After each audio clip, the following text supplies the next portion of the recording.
Hello friends. இந்த 2024வது வருஷத்துல மெட்ராஸ் உயர்நீதிமன்றம் இந்த கேஸ் அண்ட் கவுண்டர் கேஸ் பொறுத்து ஒரு முக்கியமான கைட்லைன்ஸ் குடுத்திருக்காங்க. போலீசார் என்னென்ன வழிகாட்டுதல்லாம் கடைபிடிக்கணும் அப்படின்னு சொல்லியிருக்காங்க. அதுதான் நம்ம இன்னைக்கு அடிப்படை சட்டம் அறிவும் சேனல்ல பார்க்க போறோம்.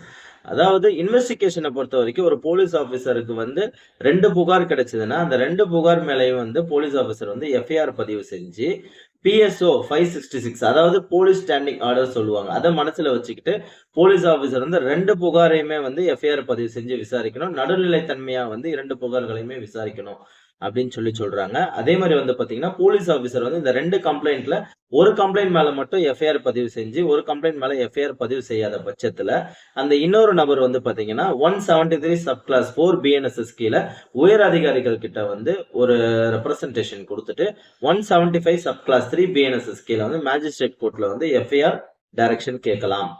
அப்படி இல்லைன்னா அவர் மேஜிஸ்ட்ரேட் கோர்ட்ல ஒரு பிரைவேட் கம்ப்ளைண்ட்டுமே நேரடியாக எஃப்ஐஆர் பதிவு செய்ய சொல்லி கேட்கலாம். அந்த பிரைவேட் கம்ப்ளைண்ட பெற்றுக்கொண்ட மேஜிஸ்ட்ரேட் இந்த புகார் மேலேயுமே எஃப்ஐஆர் பதிவு செய்ய சொல்லி இந்த 2 எஃப்ஐஆர்களையுமே விசாரிக்க சொல்லி ஒரு உத்தரவு பிறப்பிக்கலாம் அப்படின்னு சொல்றாங்க. இந்த 2 எஃப்ஐஆருமே பாத்தீங்கன்னா ஒரே விசாரணை அதிகாரி மட்டும் தான் விசாரிக்க முடியும். வேற விசாரணை அதிகாரி விசாரிக்க முடியாது அப்படின்ற விஷயங்களுமே சொல்றாங்க.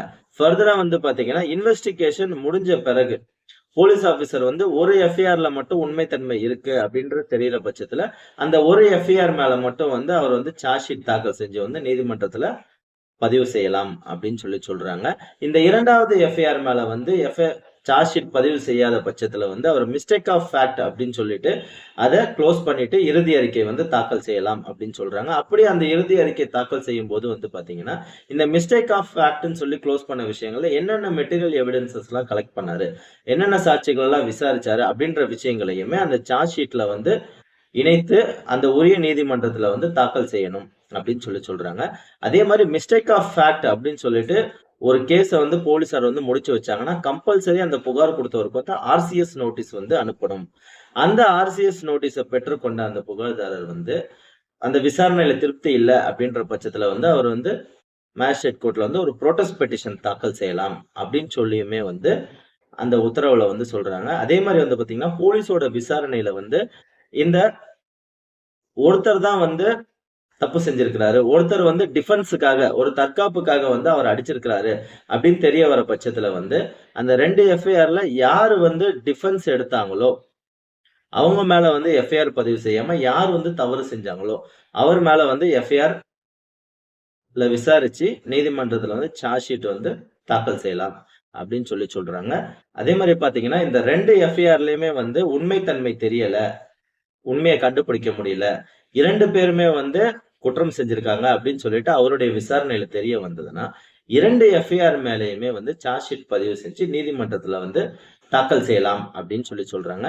இந்த மாதிரி சூழ்நிலையில 2 பேருமே தவறு செஞ்சிருக்காங்க, உண்மையான குற்றவாளியை கண்டுபிடிக்காத பட்சத்துல பிபி கிட்ட ஒப்பீனியன் வாங்கணும் அப்படின்ற அவசியம் இல்ல. போலீசார் நேரடியாகவே நீதிமன்றத்துல இறுதி அறிக்கை தாக்கல் செய்யலாம் அப்படின்னு சொல்றாங்க. இததான் இந்த PSO 566 கிளாஸ் 2ல கேஸ் அண்ட் கவுண்டர் கேஸ் பத்தி தெளிவா சொல்லியிருப்பாங்க.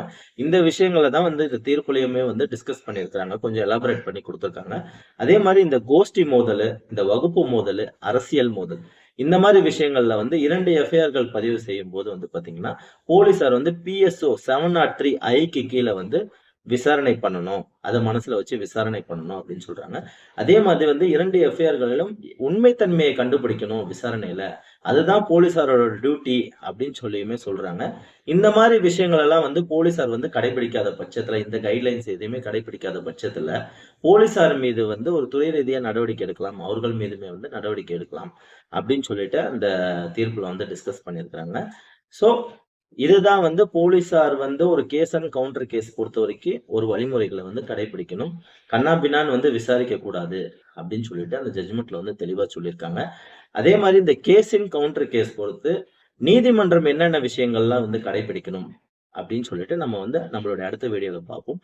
தொடர்ந்து நம்ம அடிப்படை சட்டம் அறிவும் சேனலை ஃபாலோ பண்ணுங்க. Thank you friends.